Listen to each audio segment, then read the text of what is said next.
mà còn nan mô bên vụ vụ thô y rủ thô kiểu mấy việc mà mấy bài to cái này cũng vàng này mình nhìn nhanh lắm. Bây giờ nó chín rồi nhưng mà tét thì không sợ.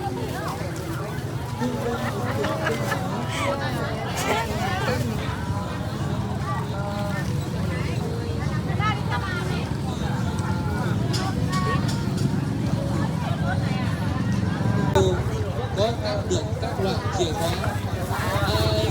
Chìa khóa đây. Trung tâm ứng dụng công nghệ mới ép dẻo bằng lái xe. Trung tâm ứng dụng công nghệ mới ép dẻo bằng lái xe chứng minh nhân dân. Có ép đắc đích bìa đỏ lấy khai sinh lấy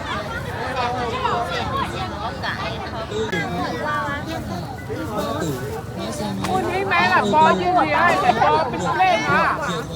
Ý mẹ bà nó đau à. Trung tâm ứng dụng công nghệ mới ép dẻo bằng lái xe chứng minh nhân dân.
Không mình tái chế lại nhá.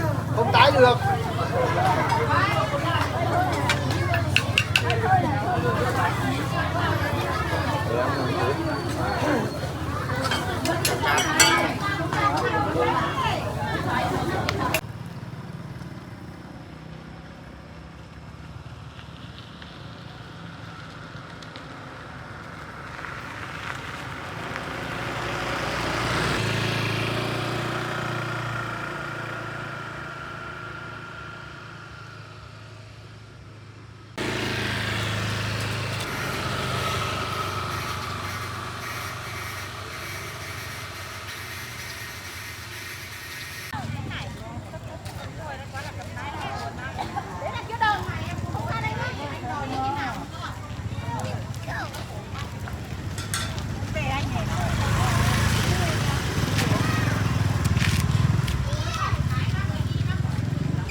Nay ở trong này có chợ đi lòng vòng trong có gì hay hay mua.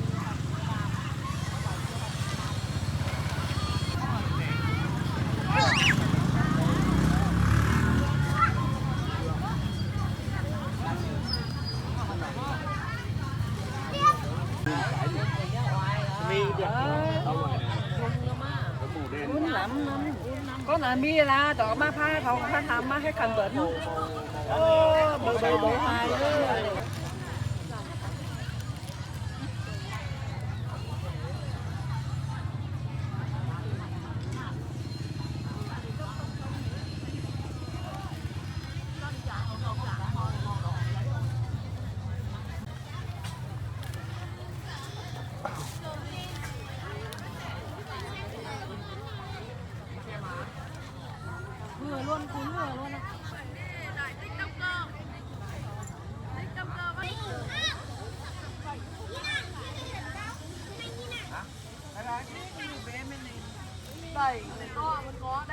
đây cái đẹp.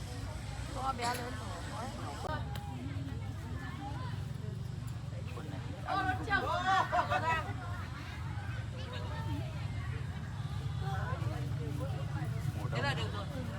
Mùa đông rồi, trời cũng lạnh, muốn mua cho con bé một vài bộ ấm ấm đến trường, nhưng mà không biết là size và có mặc như nào. Đây là chị ơi, quần rời của bạn ấy bên này này. Quần rời của bạn. Em cũng mặc đi, còn là chê bảo anh. Hai bố ảnh cũng nhầm hai bữa này. Đúng cái đồ anh thao này đó.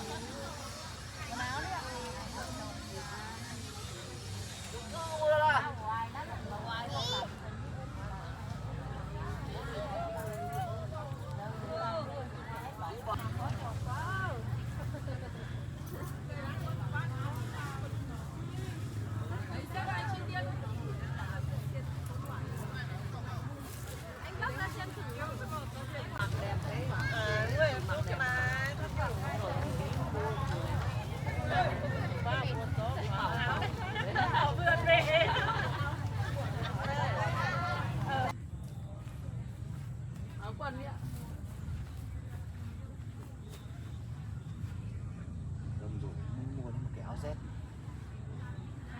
không biết là cái nào được. Áo của Ali thì chắc hôm nào bảo ca đi mua cho thôi chứ mình có biết mua đâu, mua về sợ lại cọc không mặc được.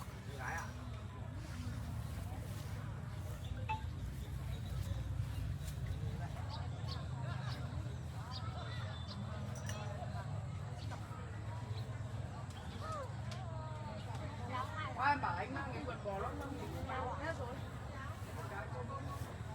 Anh chứ. Nhà như có một cái. Qua về rồi thấy Dây giày này mặc đi ra công trường mùa này cho nó ấm.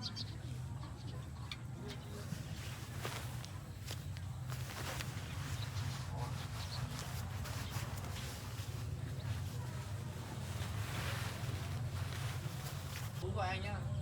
Anh Chiến giỏi phết đấy. Này, vẫn là cái chất, vẫn là quần nhá, nhưng mà nhìn chất quần với nó phê lắm luôn. Nhưng mà mỗi bộ đắt. Nhìn chất với nó sướng không? Này, nhìn chất với nó sướng không? Đây đây. Này. Sướng lắm luôn ấy.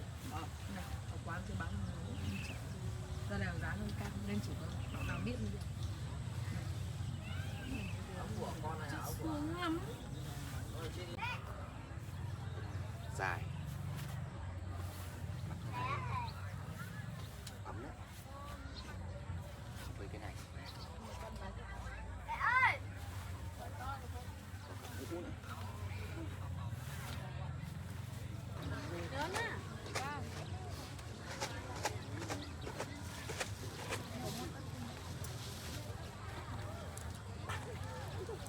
Anh tay hết bằng móc sắt đi. Hay là thôi. Không, cho nó sắt không chịu được. Nó sẽ cong xuống. Chị ơi, em lấy cái áo này với. em gửi tiền cái áo này với. Cái áo này bao nhiêu tiền này chị nhỉ? À, cái này của em 450. Để em chuyển khoản nhé.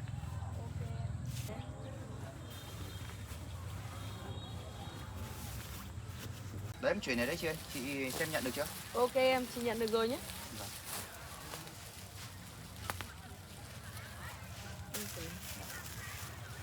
Em đi luôn ạ, cảm ơn nhé.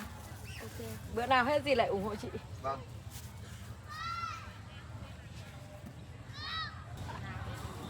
Mày hôm qua chị vừa có xong rồi chị cười ông. Lo chị phải nghe. Không có chị cười không? có các điểm các loại chìa khóa và đón các dụng trung tâm ứng dụng công nghệ mới áp dẻo bằng máy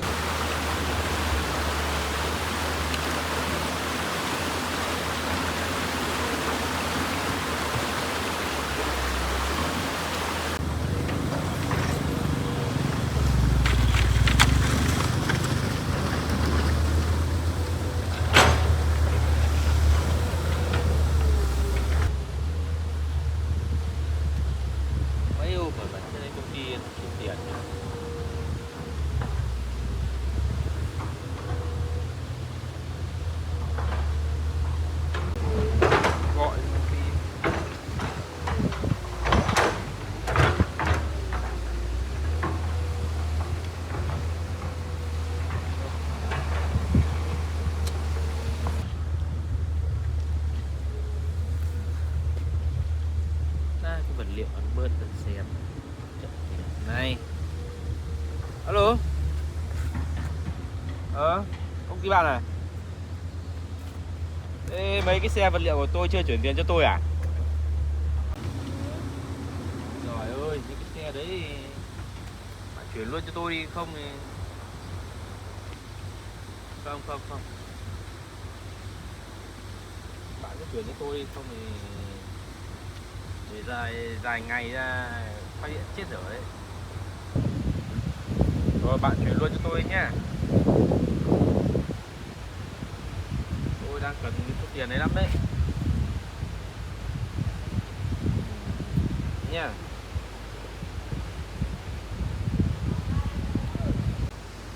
Có mấy cái xe cát thì ai vậy?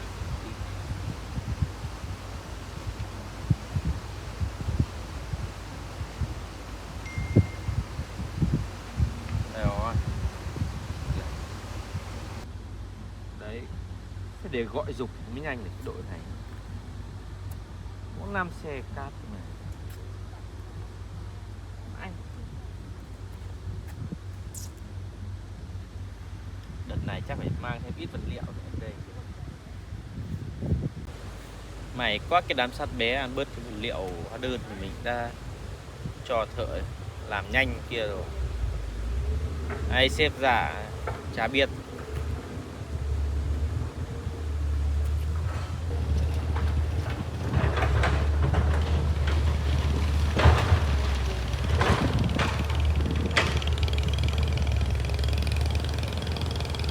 Đang cái đám đất thừa kia bán nốt, mấy đứa thiếu mình lại mua nhanh.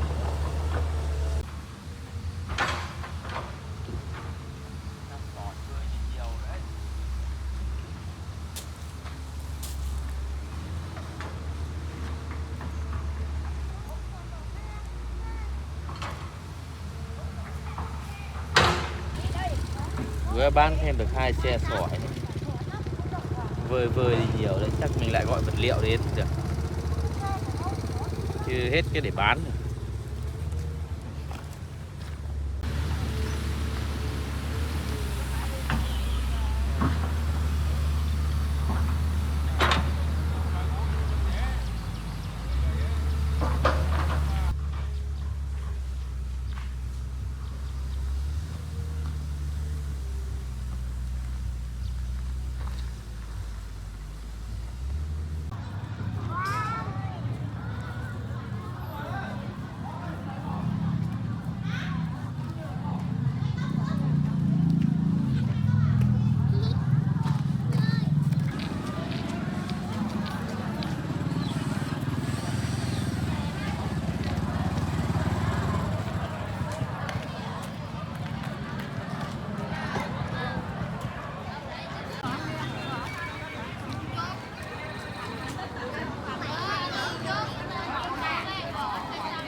Mà cho ăn cả ngày cả đêm đi. Thế thắp bóng cho nó ăn nhỏ.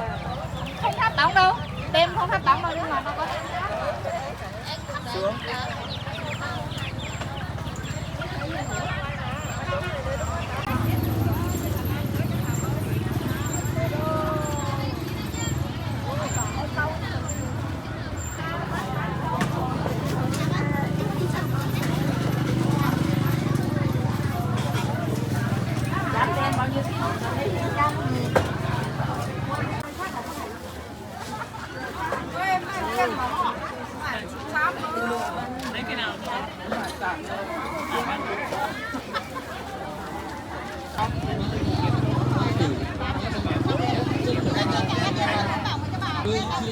Làm nguyên thế nào?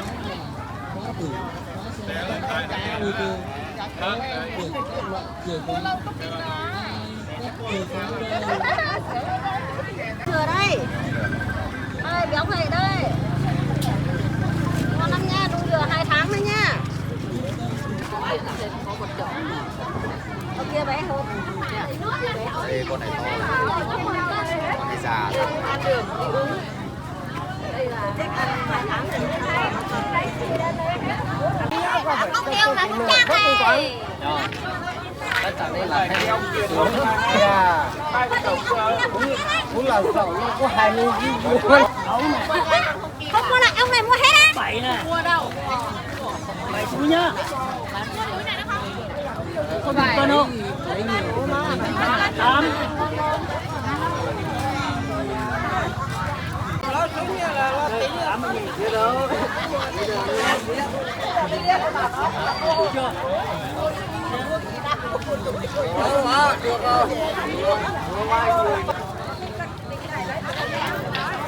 Ngon không anh?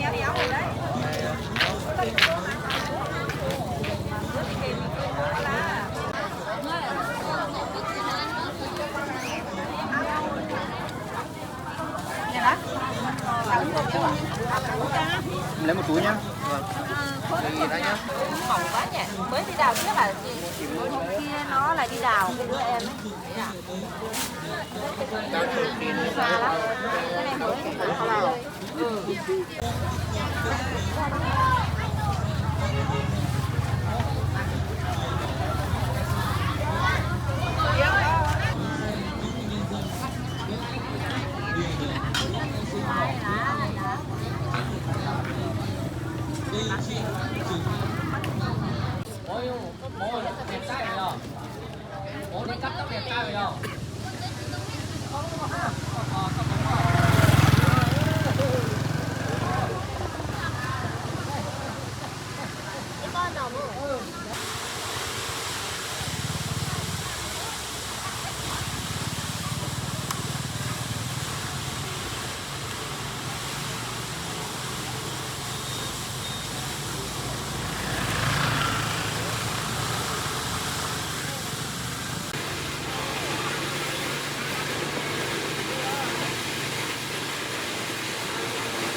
Kể ra công việc này nhàn, vừa kiếm được nhiều.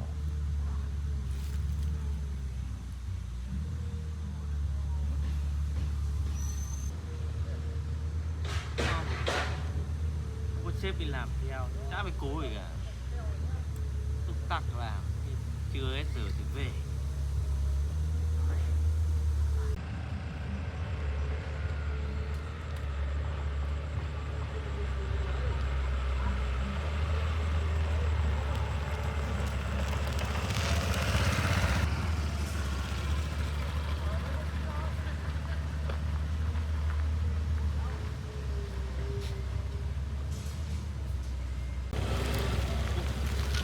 Anh đi lúc nào ấy? Vừa đến. Mà tình hình ở đây như nào ấy? À, đây em có cho thợ làm trường mà đang làm cống thứ tư. Mấy hôm anh nghỉ anh cho đổ xong 2 cống rồi.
Lấy đi đâu hết rồi?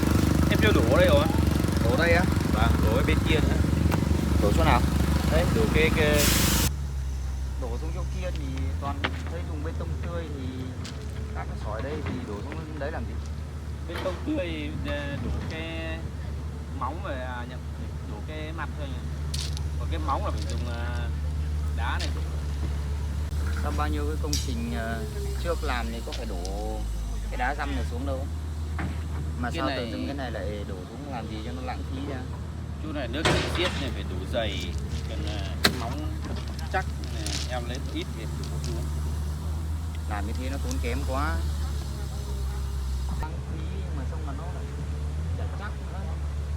Đá cho cái đá bé này xuống thì nó không có tác dụng gì đâu, nhưng mà muốn chắc thì phải cho cái đá hộc to xuống, còn cái đá nghiền này thì xuống thì không có cái kết cấu gì đâu.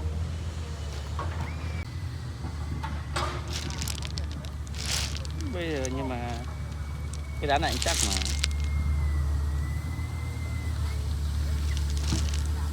Đá này còn có cả cát nữa, thế cái cát này thì đi đổ chỗ nào? Cho phải đổ lẫn vào mới được ấy. Chứ nguyên cát này, nguyên đá xay này không cắt được. Sau đợt này các cậu làm ăn kiểu gì ấy? Đã cho đá ấy rồi là đặt đợt cát xuống thì nó có cái tác dụng gì, thế sao phải đi múc lên làm cái gì nữa thì đổ lẫn qua đi thì nó phải chắc. Thì nền nó lấn đất. Đừng đi cuốc cái móng cái nền này lên, cái đất cái thịt này lên, xong rồi bây giờ lại đi đổ cái cát này mới lại lẫn với lại đá xay này xuống thì tôi chả hiểu các cậu đợt này làm ăn kiểu gì ấy. Bình thường thấy người ta vẫn đổ cái này chắc mà anh, nên là em mang về đổ thử xem có chắc không. Cậu nói chuyện buồn cười thật đấy, bây giờ hẳn một cái công trình lớn như thế này mà cậu bảo là mang về làm thử. Người thử thì mình thử cái gì chứ bây giờ hẳn một cái cây cầu này bây giờ mấy nữa mà chẳng hạn lên đến cái lúc nghiệm thu xong mà nước nó xói mòn đi, nó nghiêng cầu, nó lở cầu đi như cái cầu ở trên kia ấy thì lúc đấy thì nhìn nhau cười à? Thử thì thử cái gì mình thử chứ còn cái này làm sao mà thử được. Bây giờ mình vào thi công rồi còn đòi thử. Bây giờ người ta đến làm nhà cho cậu xong là người ta bảo là thử làm như thế này, thử làm như thế kia để cái móng xem nó có chắc không, xong rồi xây lên cái nhà lên đến cái lúc nó nghiêng xong người ta bảo là cái này để thử thôi à, xong rồi đập đi phá đi rồi xây lại à? Tiền đâu mà làm. Vâng, thế để là sao em rút kinh nghiệm. Mấy cái cống bên kia em làm khác.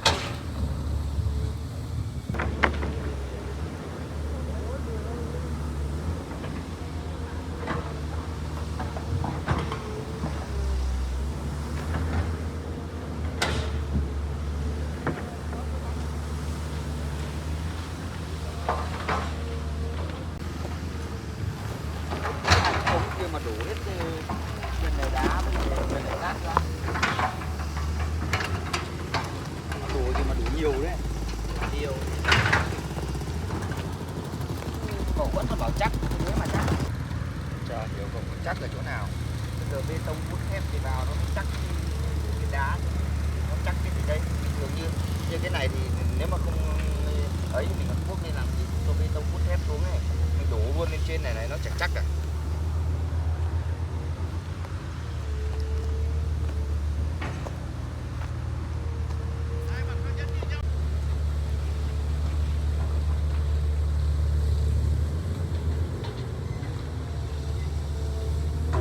Mỗi hai cái cống này thôi mà đổ đủ chục xe đá với lại 5-6 xe cát xuống đấy.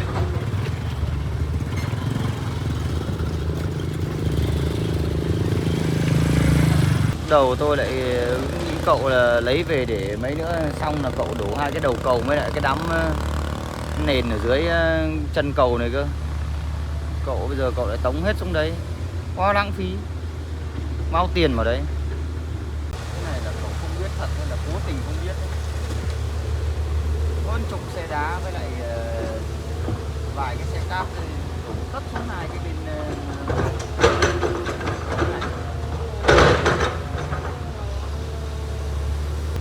cái trình độ chuyên môn của cậu để đi đâu rồi?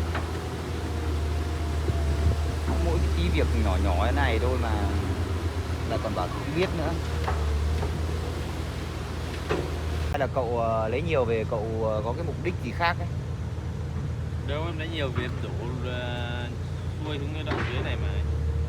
Xuôi nhưng mà bây giờ một đống to thù lù như thế, có mỗi 2 cái cống này thôi mà cậu đổ gần hết xuống đấy rồi, còn bây giờ còn cái kia chắc còn có 1/3 nữa, không thì đổ xuôi xuống dưới kia thì lấy đâu ra mà đổ nữa, mà toàn dùng bê tông. Đâu em mang đổ xuống đây hết mà anh, cái móng nó sâu nên là đổ kém lắm. Bởi vì móng sâu nước nó không xói gì được.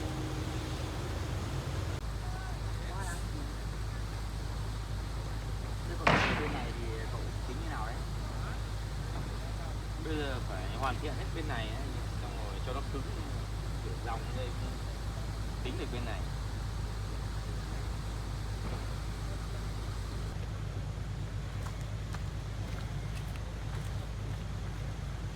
Quá sót rồi. Bao nhiêu đá?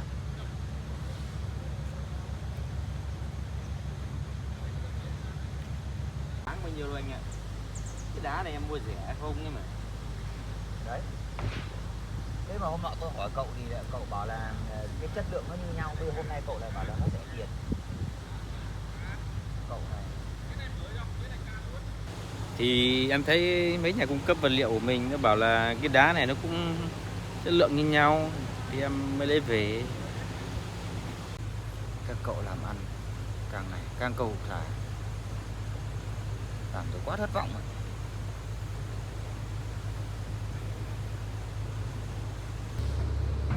Thôi em cũng lỡ lấy về rồi. Mấy cái cống này em rút kinh nghiệm sau. À mà anh tìm thấy Coca chưa? Ra thì tìm thấy rồi. Đấy mất tích đi đâu mấy hôm mà anh tìm mãi không thấy. Nói chung là chuyện nó dài lắm. Không thấy nào có thời gian.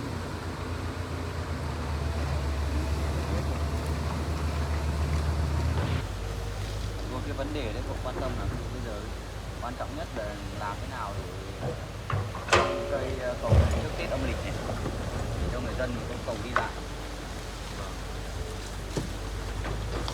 Biết cái này thì nhanh. Làm thế nào thì làm, không phải bảo là làm nhanh xong là cứ làm cầu thả lên đâu. Bây giờ cái chất lượng là nó phải đi hàng đầu ấy. Vâng. Mà vừa anh đi đâu về mà em thấy anh đi từ trong kia ra đây? Thì lúc sáng mà vào trong đấy để xem cái công trình bị khởi công, vào xem chuẩn bị như nào rồi.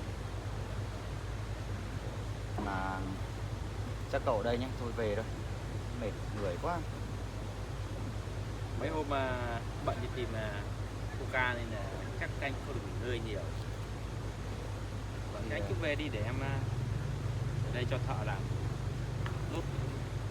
Cái gì không hiểu thì phải gọi điện với tôi nhé, đừng có tự ý làm như hôm nay nhé. Vâng. Đổ hết đá cát xuống đấy, như thế là tôi không muốn đồng ý đâu. Ngồi ở đây xem cho anh em làm nhé.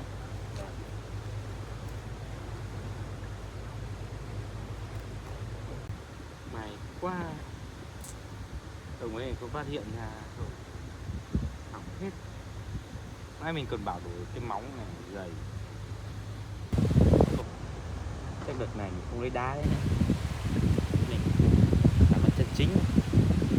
Ít tiền nhưng mà đỡ phải lo lắng thấp thỏm.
rau kia mình không tưới nữa, cái đấy mình phải tưới bằng Ozoa, không thì nó bị gãy hết. Sáng mai mình tưới sớm.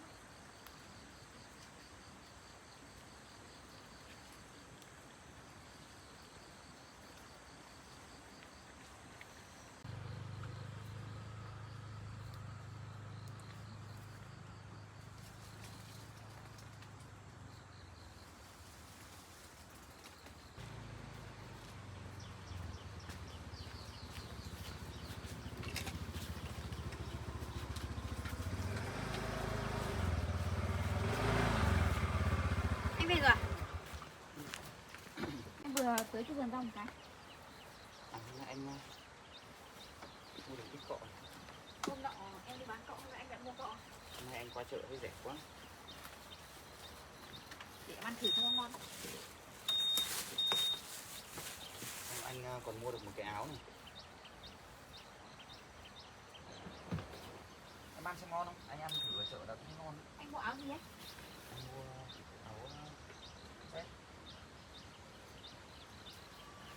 Đây, nó dày dặn nhưng mà nó bảo mua cho anh đi một vài bộ nhưng mà anh cũng chẳng biết là như nào cho nên anh chả dám mua. Ăn đi thì để không phải em mua sau cũng được. Không ngon không? Cũng ngậy, rẻ, ngon lắm anh ạ.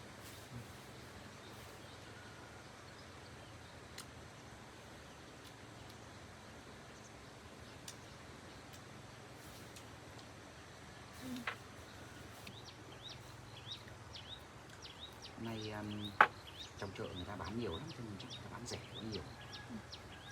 Nhưng mà Cũng may hôm em đi lấy em lúc ấy chưa có nhiều nên bán được.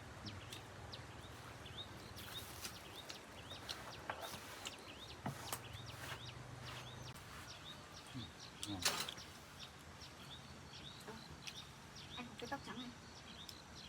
Để em đổ nhé.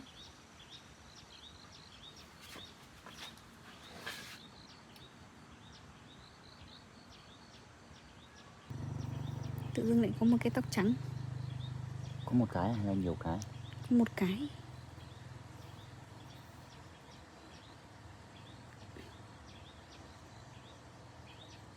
Này. Trắng tinh nhỉ? Tóc trắng nhỉ? Đâu, anh quay vào đây. Để em nhổ được. Em ngồi đây cho nó cao.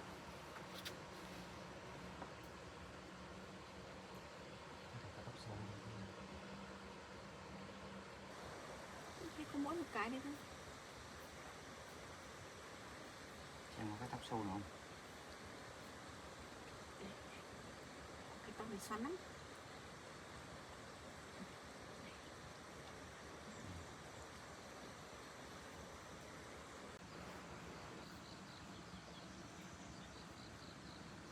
Tóc anh đen nhỉ?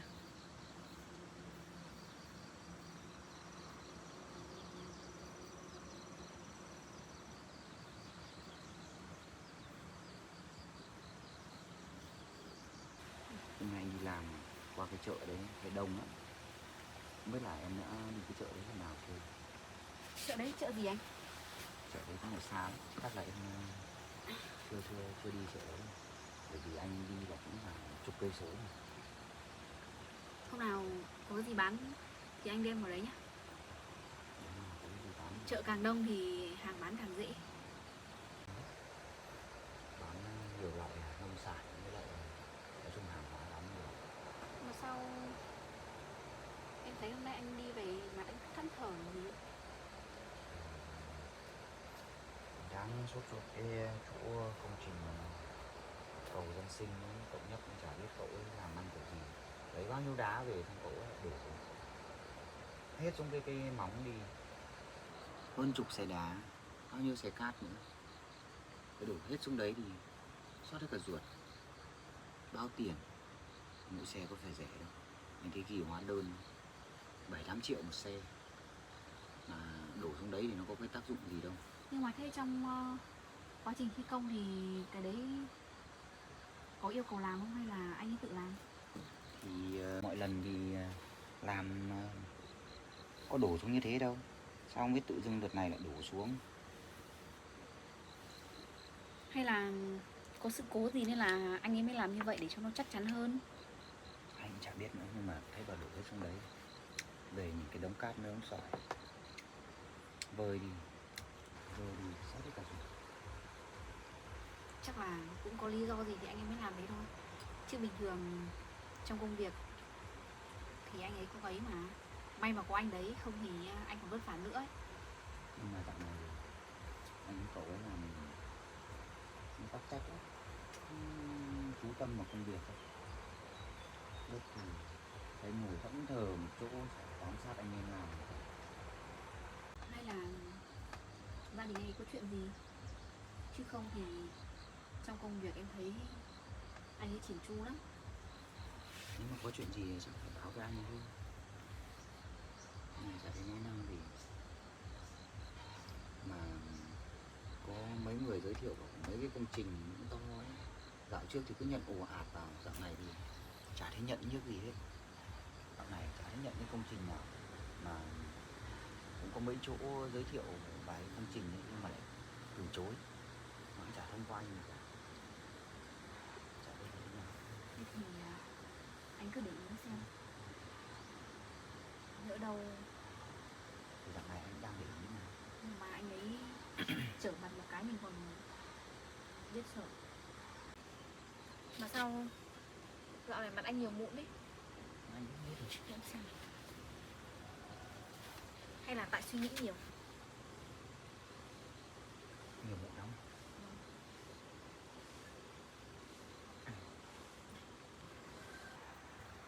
Chắc tại dạo này suy nghĩ nhiều quá. Hay là tại lấy vợ vào thì căng thẳng đấy không? Có gì đâu mà căng thẳng. Anh Hay là muốn có em bé quá rồi?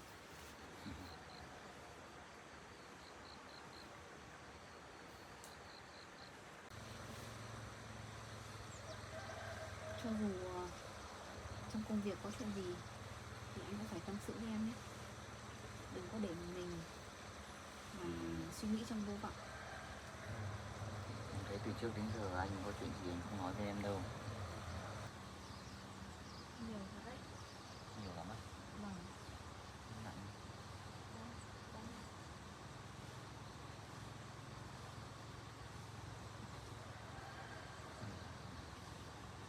Chảy hết cả nước mắt. Vâng. Làm đi. Đánh chỉ ở đâu. Tối nay ăn món gì được? Em muốn ăn đồ nướng. Đồ nướng á. Đồ nướng nhưng mà lúc nãy anh về có được mua cái gì đâu. Rau xà lách trong vườn cũng nên ăn mà. Rau thơm nữa. Thế mà Ăn- không gọi cho anh sớm, anh qua chợ ngày đầy món ngon. Ăn đồ nướng thì hết sảy luôn. Để hôm nào anh đi chợ hoặc là em đi chợ sắm đồ để ăn cho nó thoải mái. Bây giờ có cái gì đồng ý Thì anh đi đầu súng không? hai chị em đi mua nhé. Bây giờ về chợ có gì mình tàn không thể hôm nào mình ăn tắt một cái loài. Ăn món gì được nhỉ? Tí đi hái rau tầm bóp rồi nấu với mì tôm nhé. Được, tặng một cái loài. Rau su hào em bắt đầu có củ đấy. Cũng nhanh rồi nhỉ. Cà chua cũng chuẩn bị được nên bán rồi ấy.